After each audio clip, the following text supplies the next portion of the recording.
ओम नमः शिवाय। जय माता दी, जय श्री कृष्णा। मित्रों, हिंदू धर्म में करवा चौथ के त्योहार का सबसे बड़ा और विशेष रूप से महत्व होता है। करवा चौथ को काफी ज्यादा खास भी माना जाता है, क्योंकि इस दिन सुहागिन महिलाएं अपने पति की लंबी उम्र, सुखी वैवाहिक जीवन के लिए व्रत रखती है और पूजा के बाद चंद्रदेव को अर्घ्य देने के बाद व्रत खोलती है। इस बार 1 नवंबर 2023 के दिन करवा चौथ का त्योहार मनाया जा रहा है और साथ ही करवा चौथ के दिन 100 सालों के इतिहास के बाद 3 ऐसे दुर्लभ और महासंयोग का निर्माण हो रहा है, जिससे करवा चौथ का जो महत्व है वो कई गुना बढ़ चुका है। इस बार करवा चौथ के दिन सस राजयोग, स्वार्थ सिद्धि योग और पारण योग का निर्माण हो रहा है, जिससे 3 राशियों की किस्मत एकदम से चमकने जा रही है। 3 राशि वाले लोगों का भाग्य उदय होने जा रहा है। तो चलिए एक एक करते हुए जान लेते हैं कौन कौन सी है वो 3 सबसे ज्यादा भाग्यशाली राशियां, और साथ ही करवा चौथ की पूजा का शुभ मुहूर्त क्या है, पूजा की विधि क्या है, और वहीं सबसे बड़ा जो महत्वपूर्ण सवाल कि आखिर कुंवारी महिलाओं को करवा चौथ का व्रत रखना चाहिए या नहीं। क्योंकि बहुत बार कमेंट बॉक्स में यह सवाल पूछा गया है कि गुरुजी, मैं कुंवारी हूँ, मेरी शादी नहीं हुई है, क्या मुझे करवा चौथ का व्रत रखना चाहिए या नहीं। तो करवा चौथ से जुड़ी सभी महत्वपूर्ण जानकारी अपन इस वीडियो में जानने वाले हैं। ऐसे में वीडियो को पूरा लास्ट तक जरूर देखिए। और हाँ मित्रों, वीडियो के नीचे कमेंट बॉक्स में जय माता दी लिखते हुए वीडियो को शेयर जरूर कर दीजिए, ताकि काम की जानकारी का जो अपडेट है ना वो सभी लोगों को मिल सके। मित्रों, इस बार करवा चौथ के मौके पर 3 शुभ योग का निर्माण हो रहा है। सबसे पहला बन रहा है शिव योग, दूसरा स्वार्थ सिद्धि योग और तीसरा बन रहा है परीग योग, जिसके अंतर्गत करवा चौथ का त्योहार मनाया जाएगा। और करवा चौथ के त्योहार का महत्व भी 100 गुना तक बढ़ चुका है। चलिए बात कर लेते हैं करवा चौथ त्योहार के शुभ मुहूर्त के बारे में। मित्रों, इस बार 1 नवंबर के दिन करवा चौथ की पूजा का अगर शुभ मुहूर्त की बात करें तो शाम को 5:44 से 7:02 तक यह जो मुहूर्त है वो बहुत ही अच्छा और उत्तम मुहूर्त बन रहा है। और वहीं करवा चौथ पर चांद निकलने का जो समय रहेगा वो शाम को 8:26 पर होगा। वैसे अलग अलग राज्य में अलग अलग समय रह सकता है चंद्रोदय का। अगर आप अपने गांव, शहर या राज्य में चंद्रोदय के समय के बारे में जानना चाहते हैं तो आप हमें वीडियो के नीचे कमेंट बॉक्स में अपना गांव का नाम या शहर का नाम लिखकर जरूर बताएं, ताकि रिप्लाई में हम आपको बता सकें कि आपके यहाँ पर चंद्रोदय कितनी बजे होगा। चलिए बात कर लेते हैं करवा चौथ पर पूजा की विधि के बारे में कि किस तरह से पूजा करनी है। उससे पहले अपन जान लेते हैं कि इस बार करवा चौथ पर जो 100 साल बाद 3 महत्वपूर्ण और दुर्लभ संयोग बन रहे हैं ना, इन संयोग से किन किन राशियों के जीवन में क्या क्या परिवर्तन होगा, किन राशि वालों लोगों के लिए समय जो है ना वो शुभ और उत्तम बनेगा। तो चलिए सबसे पहली जो भाग्यशाली राशि बनेगी ना वो आती है वृषभ राशि, जिनके नाम का पहला अक्षर ई उ ए ओ वा वी वु वे और वो से शुरू होता है, उनकी वृषभ राशि होती है। मित्रों, करवा चौथ पर जो सस राजयोग और स्वार्थ सिद्धि योग बन रहा है ना, ये वृषभ राशि वाले लोगों के लिए बहुत ही अच्छा और लकी साबित हो सकता है। सस राजयोग के कारण वृषभ राशि वाले लोगों को धन का लाभ होगा। और एक तो करवा चौथ पर भगवान चंद्रदेव भी वृषभ राशि में ही विराजमान रहेंगे। ऐसे में आपके लिए समय जो है ना वो 2 गुना तक लाभकारी सिद्ध हो जाएगा। आपके जीवन में जो पैसों की, धन संबंधी कोई भी तंगी चल रही थी उससे छुटकारा मिलेगा, और साथ ही आपको अपना अटका हुआ धन भी वापस मिल सकता है। करवा चौथ पर बनने वाले शुभ योग से आपको अपने करियर में भी तरक्की प्राप्त होगी, और इसी के साथ पति पत्नी के दाम्पत्य जीवन में खुशहाली आएगी और पार्टनर के साथ आपका जो समय है वो बहुत ही अच्छा बीतेगा। दाम्पत्य जीवन में खुशहाली बढ़ेगी, जिससे जीवन साथी के साथ आपके जो संबंध है वो मजबूत होंगे। आपके रुके हुए सभी कार्य पूर्ण होंगे। कुल मिलाकर करवा चौथ का जो समय है वो वृषभ राशि वाले लोगों के लिए कहीं न कहीं भाग्य उदय करवाने वाला बन रहा है। चलिए जान लेते हैं अगली यानी कि दूसरी जो भाग्यशाली राशि बनेगी उसके बारे में। उससे पहले आपको एक महत्वपूर्ण बात बताना चाहूंगा कि जिंदगी में आप कई ऐसे लोगों से मिले होंगे जो कि बहुत ही ज्यादा मेहनत करते हैं, तो वहीं कुछ लोग आपको ऐसे भी मिले होंगे जो बहुत कम मेहनत करने के बावजूद भी बहुत ही आगे तक पहुंच जाते हैं। वहीं जिंदगी में आप कुछ ऐसे लोगों से भी मिले होंगे जो पूरी उम्र भर मेहनत करते ही रहते हैं, लेकिन आखिर वो हासिल नहीं कर पाते जिनके वो हकदार होते हैं, यानी कि जीवन उनका गरीबी में ही निकल जाता। मित्रों, यह ग्रहों का खेल नहीं तो और क्या है। और इसी के समाधान के लिए हमारे गुरुजी आप तक लेकर आए हैं आपके अपने जीवन के बारे में व्यक्तिगत यानी कि पर्सनलाइज्ड कुंडली, जिससे आप घर बैठे यह पता लगा सकेंगे कि आपके 9 ग्रह आपके बारे में क्या कहना चाहते हैं। क्या आपकी कुंडली यानी कि किस्मत में कोई दोष तो नहीं, अगर दोष है तो वो क्या है और उसका समाधान क्या है। कोई ग्रह आपके लिए कमजोर तो नहीं, उसको मजबूत करने का उपाय क्या है। आपका भाग्य उदय कब होगा, जीवन में अच्छे दिन कब आएंगे, नौकरी या व्यापार किसमें आपको ज्यादा तरक्की, ज्यादा सफलता प्राप्त होगी, कौन सा व्यापार आपके लिए सबसे अच्छा और शुभ फलित रहेगा। साल 2023 तो जैसे तैसे निकल गया, आने वाला साल 2024 और आने वाले साल के जो जीवन है वो आपके लिए कैसे रहेंगे, उसके बारे में कंप्लीट जानकारी हम आपको कुंडली रिपोर्ट में बताने जा रहे हैं, जिसको अभी जो आप ये स्क्रीन पर नंबर देख पा रहे हैं ना, उस पर व्हाट्सएप पर संपर्क करके आप हमारे गुरुजी से बात कर सकते हैं और 251 रुपए की फीस देकर आप अपनी संपूर्ण जीवन की महाजन्म कुंडली के बारे में जान सकते हैं।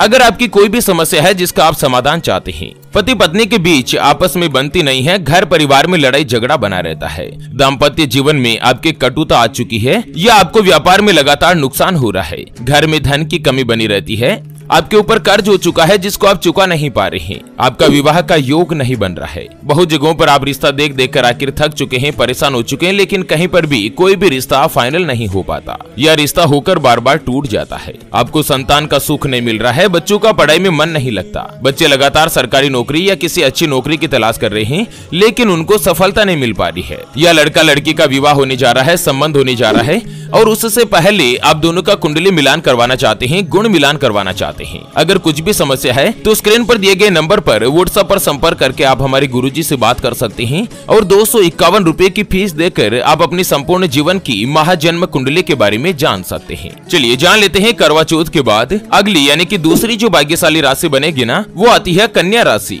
जिनके नाम का पहला अक्षर टो, पा, पी, पू, शै, नै, ठै, पे और पो से शुरू होता है, उनकी कन्या राशि होती है। मित्रों, ग्रहों के इस गोचर से कन्या राशि वाले लोगों को विशेष रूप से फायदा मिल सकता है। करवा चौथ के दिन आपको जो शुभ संयोग बन रहे हैं ना, स्वार्थ सिद्धि योग और सस राजयोग, जिससे धन का लाभ होगा और साथ ही व्यापार में भी बेहतर मुनाफा मिलेगा। अगर आप कहीं पर भी इन्वेस्टमेंट करने के बारे में सोच रहे हैं तो यह समय आपके लिए अच्छा और फायदेमंद रहेगा और आपको अच्छी नौकरी के प्रस्ताव भी मिल सकती हैं। करवा चौथ के दिन चंद्रमा की शुभ स्थिति के कारण आपको अपने वैवाहिक जीवन में यानी कि मैरिड लाइफ में खुशियां ही खुशियां आएगी और आपके लिए इन्वेस्टमेंट करना भी लाभकारी सिद्ध होगा। बिजनेस में लगातार लाभ के साथ ही मुनाफे का योग होगा।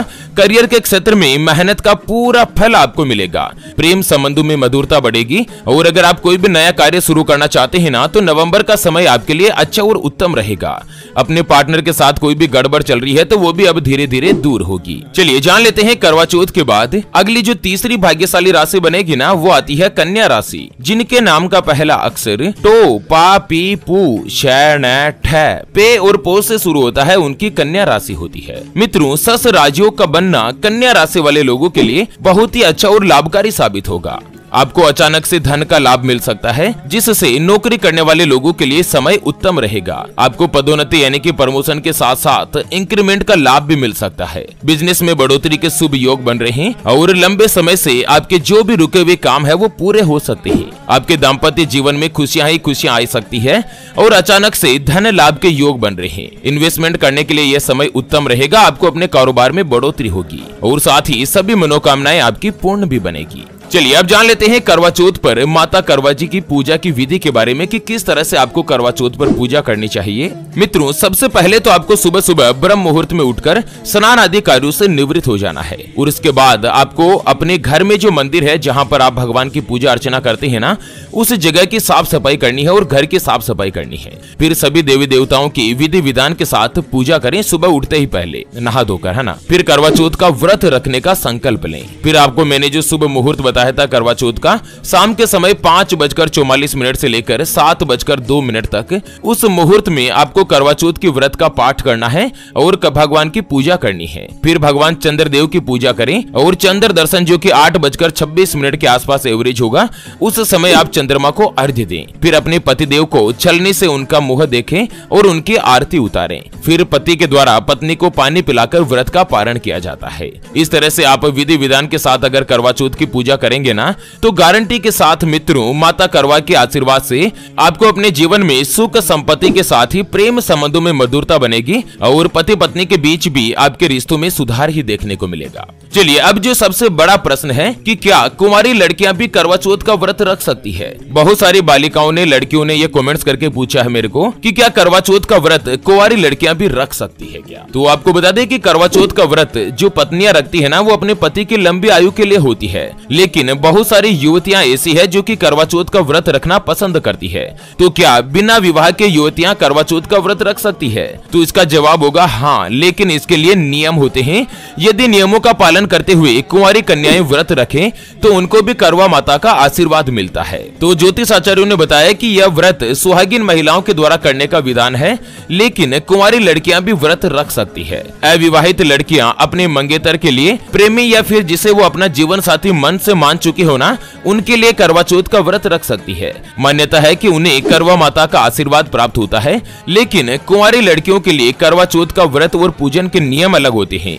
इसलिए अगर आप अविवाहित है और करवा चौथ का व्रत रखना चाहती है ना, तो इस दिन आपको निर्जला व्रत रखने के बजाय फलाहार लेकर व्रत रखें। कुंवारी कन्याओं के लिए निर्जला व्रत रखने की कोई भी बाध्यता नहीं होती है, क्योंकि उनको सर्गी आदि नहीं मिल पाती है। करवा चौथ व्रत में भगवान शंकर, माता पार्वती जी, श्री गणेश जी, कार्तिकेय और चंद्रमा का पूजन किया जाता है। लेकिन कुंवारी कन्याओं को करवा चौथ के व्रत में केवल माता करवा की कथा सुननी चाहिए या भगवान शंकर और माता पार्वती जी का ही पूजन करना चाहिए। और साथ ही कुंवारी लड़कियां व्रत के दिन चंद्रदेव को नहीं बल्कि तारों को अर्घ्य देकर व्रत का पारण करना चाहिए। केवल सुहागिन महिलाएं ही चंद्रमा को अर्घ्य देकर व्रत का पारण करें। और व्रत के दौरान अविवाहित लड़कियों को छलनी का प्रयोग करने की कोई भी बाध्यता नहीं है। वे बिना छलनी के ही तारों को देखकर अर्घ्य दे सकती है और व्रत का पारण कर सकती है। इस तरह से अगर कुंवारी कन्याएं, युवतियां, बालिकाएं अगर व्रत करती है ना, तो उनको मनचाहा वर प्राप्त होता है या अपने पति और मंगेतर का विवाह योग बनने का आशीर्वाद भी मिलता है। तो चलिए इसी के साथ फिलहाल के लिए इस वीडियो को यहीं पर देते हैं विराम। फिर से होंगे हाजिर एक और नई और काम की जानकारी के साथ। तब तक के लिए ओम नमः शिवाय, जय श्री कृष्णा, जय माता दी।